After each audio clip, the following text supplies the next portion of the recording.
Hello மக்களே, வணக்கம். இன்னைக்கு கந்தசஷ்டி விரதத்தோட 5ஆம் நாள் பூஜை எப்படி பண்ணன்ட்டு பார்த்துடலாமா? வழக்கம் போல் வந்துட்டு முருகர் முன்னாடி ஃபுல்லாக வந்து சுத்தம் பண்ணிவிட்டு பழைய பூ எல்லாத்தையுமே எடுத்துகிட்டு, வாடாத பூ இருந்தால் நீங்கள் மாற்றணும்னு அவசியம் இல்லை. ஸோ நான் வந்துட்டு வாடின பூ முருகர் முன்னாடி அர்ச்சனை பண்ணது, விளக்கு எல்லாமே எடுத்து நல்லா சுத்தம் பண்ணிவிட்டு அறுமுக கோலம் வந்து போட்டுட்டு வழக்கம் போல் நம்மளோட சர வ ந ப வ எழுத்து எழுதியாச்சு.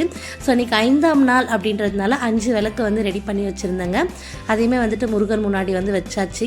இன்றைக்கி பிரசாதம் வந்து என்னால் பண்ண முடியலைங்க. உடல் சோர்வு அண்ட் மனசோர்வு ரெண்டுமே இருக்குது. அதனால் நான் இன்றைக்கி பிரசாதம் பண்ணலை. பரவாயில்ல, இன்றைக்கி வந்துட்டு நான் வந்து நெய்வேத்தியத்துக்கு வந்து பழமே வச்சு வந்து விளக்கேற்றி வந்து பூஜை வந்து பண்ணிட்டேங்க.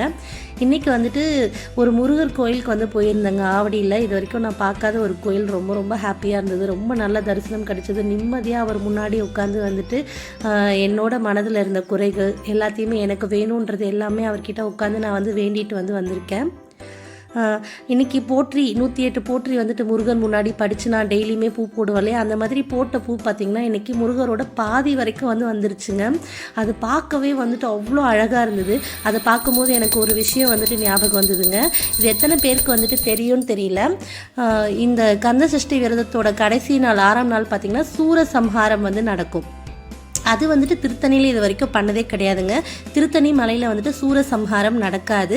ஏன்னா அவரோட கோபம் தணிந்த மலை திருத்தணிகை மலை அப்படின்றதுனால எங்கள் ஊரில் பார்த்திங்கன்னா 6ஆவது நாள் வந்துட்டு லட்சார்ச்சனை பண்ணி முருகரை வந்துட்டு அப்படியே பூவாலேயே வந்து மூடிடுவாங்கங்க. பார்க்க அவ்வளோ அழகாக இருக்கும். இது வரைக்கும் யாராவது மிஸ் பண்ணியிருந்தீங்க அப்படின்னா ஒரு வாட்டி போயிட்டு 6ஆம் நாள் வந்துட்டு திருத்தணி மலையில் வந்து பாருங்கள் எவ்வளோ அழகாக பூ வந்துட்டு முருகரை வந்து கவர் ஆகிருந்தது. பார்க்கவே அவ்வளோ ஹாப்பியாக இருந்தது. அதுக்கப்புறம் வந்துட்டு கோயிலுக்கு வந்து போயிட்டு வந்தோம். எப்பயுமே நம்ம வந்து பாசிட்டிவாக இருக்கணுங்க. அதை தான் நான் வந்து கற்றுக்கிட்டேன்.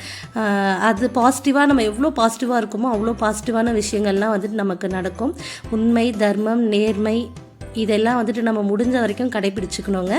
நாளைக்கு வீடியோவில் பார்க்கலாம்.